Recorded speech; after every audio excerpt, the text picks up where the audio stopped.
To solve hepatitis B virus profile. ठीक है, तो हेपेटाइटिस बी वायरस प्रोफाइल जो है, इसको समझने के लिए पहले हम एक दो रूल पढ़ लेते हैं। वो ये है कि first of all antigen welcome and that will be followed by antibody. ठीक है, ये अंडरस्टूड रूल है, हमको पहले से पता है। और हमें ये भी पता है कि एंटीबॉडी में पहले आईजीएम आएगी because it is the marker of acute infection, और आईजीएम जो डिक्लाइन होगी तो उसके बाद जो एंटीबॉडी आएगी that will B IgG and that indicates chronicity.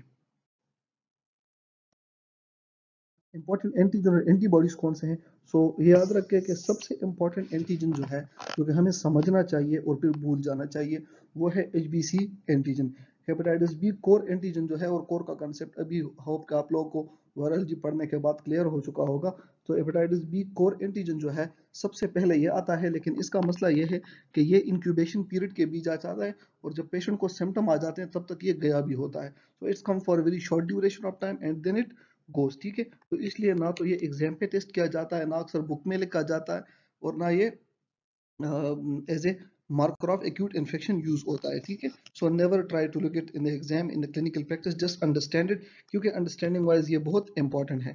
तो लेट सपोज अगर मैं यहाँ पे एक सिंपल सा वो बना दूँ चार्ट, तो हमारे साथ ये इंक्यूबेशन पीरियड यहाँ तक हो गया। तो इंक्यूबेशन पीरियड में यहाँ ये ये आ भी जाता है और चला भी जाता है। ठीक है, और फिर बाद में कहीं H B hepatitis B surface antigen आ जाता है, और हेपेटाइटिस बी सर्विस एंटीजन के बाद यहाँ पे इसकी एंटी एचबीसी एंटीबॉडी आ जाती है most of the time HBS AG के बाद, और एचबीएस एजी के बाद एचबीएस एजी की एंटीबॉडी आएगी, और उसके बाद जो एंटीजन होगा वो होगा एचबीई एंटीजन, और उसके बाद जो एंटीबॉडी आएगी वो एचबीई एंटीबॉडी आएगी। ठीक है, so hope it is clear के फर्स्ट हमारे साथ एचबीसी एंटीजन आता है, लेकिन वो जल्दी चला जाता है, दैट इज वाई इसको सिर्फ समझना चाहिए। उसके बाद H B S A G, और फिर इसकी अपनी एंटीबॉडी जो कि है anti H B C antibody.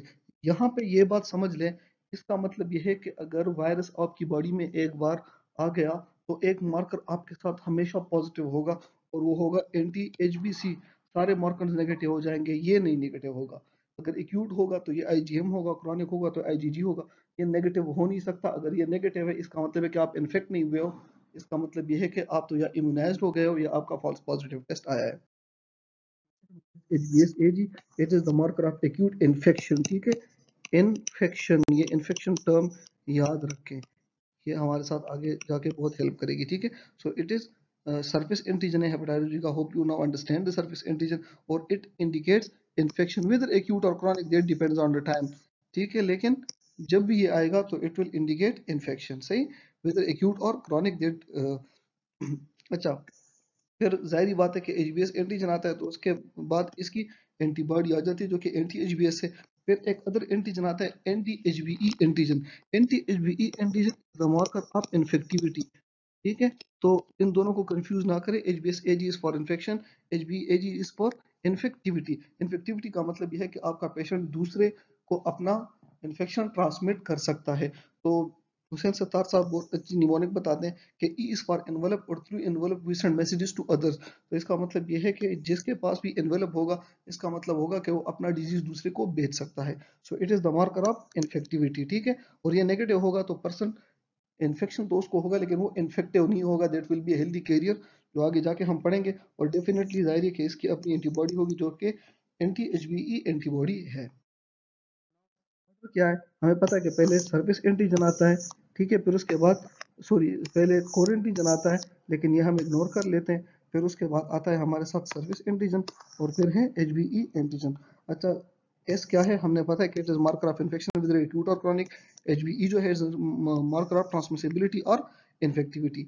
और एंटी एचबीई जो है, इसका मतलब है कि इन्फेक्टिविटी खत्म हो गई, और एंटी एचबीएस का मतलब है कि इन्फेक्शन खत्म हो गया। ठीक है, और या इम्यूनाइजेशन आ गया है। ठीक है, तो उसमें फिर हम डिफरेंशिएट कोर एंटीजन पे करेंगे। ठीक है, अगर कोर एंटीजन पॉजिटिव है तो इट इज रिकवरी, और अगर कोर एंटीजन नेगेटिव है तो it is immunisation.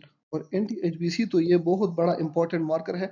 Even window period में जब आपके सारे मार्कर्स नेगेटिव हो जाते हैं, एक टाइगर आपका पॉजिटिव होता है, that is anti HBs, sorry anti HBC. Exam से मैंने एक टेबल लिया हुआ है, क्योंकि इसमें वो फेजेस बहुत ज्यादा दिए गए हैं। So earliest phase of acute hepatitis B virus. तो अर्लीस्ट पेज में मैंने आपको कहा कि कोर को आप भूल दें, तो कोर के बाद कौन सा आता है, सरफेस, तो इसमें सिर्फ सरफेस पॉजिटिव होगा। तो यू कैन सी एनटीएचबीएस नेगेटिव है, एनटीएचबीसी भी नेगेटिव है, ये भी नेगेटिव है, ये भी नेगेटिव है, लेकिन कौन सा पॉजिटिव है, anti HBS AG, earliest phase of acute infection. लेकिन जब बात एक्यूट इन्फेक्शन से आ जाती है तो इसके ऑनवर्ड आपके साथ एक हमेशा पॉजिटिव होगा, that will be anti H B C. ठीक है, तो एक्यूट इन्फेक्शन है, तो इसका मतलब यह है कि H B S A G positive होगा। ठीक है, और ये है पॉजिटिव। दूसरा एक एक्यूट है तो आईजीएम कोर पॉजिटिव होगा, वेरी आईजीएम कोर भी पॉजिटिव है, और एंटी क्या सॉरी एचबीई एजी भी पॉजिटिव ही होगा क्योंकि एक्यूट इन्फेक्शन है। अच्छा, विंडो में क्या होगा, विंडो सीरोलॉजिकल गैप है, इसमें सारे मार्कर्स नेगेटिव हो जाते हैं, लेकिन एक हम हमारे साथ हमेशा पॉजिटिव होता है, that is anti HBC IgM. अच्छा, रिकॉर्ड में मैंने आपको बताया था कि रिकॉर्ड में आपके साथ ना तो ई एंटीजन होगा, ना आपके साथ एस एंटीजन होगा। इसका मतलब यह है आपके साथ एंटी एचबीएस एंटीबॉडी होगी।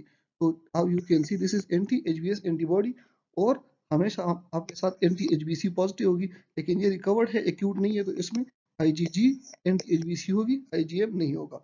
अच्छा, इम्यूनाइज्ड है, इम्यूनाइज का मतलब है कि इन्फेक्ट नहीं हुआ है, तो इसमें कोर भी नहीं होगा, तो only marker here will be anti HBS.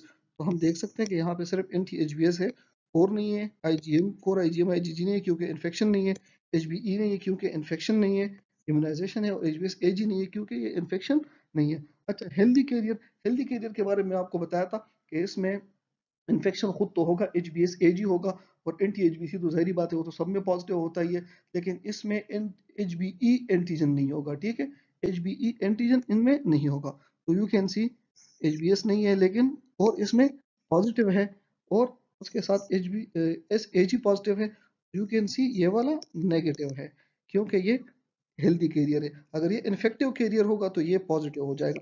तो you can see infective carrier बिल्कुल उसी तरह है, लेकिन इसमें एक पॉजिटिव क्या है, serological marker that is HBV DNA. तो hope this is clear by now कि अर्लीस्ट फेज में हमारे साथ सिर्फ एचबीएस एजी होता है, उसके बाद जितने भी फेजेस है सब में कोर एंटीबॉडी पॉजिटिव होगी, सिर्फ आपने बाकी चीजें उसके साथ ऊपर नीचे करनी है। अच्छा, ये याद रखें कि H B E A G और H B V D N A ये दोनों मार्कर्स ऑफ इन्फेक्टिविटी है। इनिशियली ये लोग सिर्फ एच बी ई ए जी को लेते थे, बट बिकॉज ऑफ म्यूटेशंस और DNA virus is doing lot more mutation, तो उसकी वजह से इन लोगों ने एज अदर मार्कर जो है H B V D N A भी लेके आया है।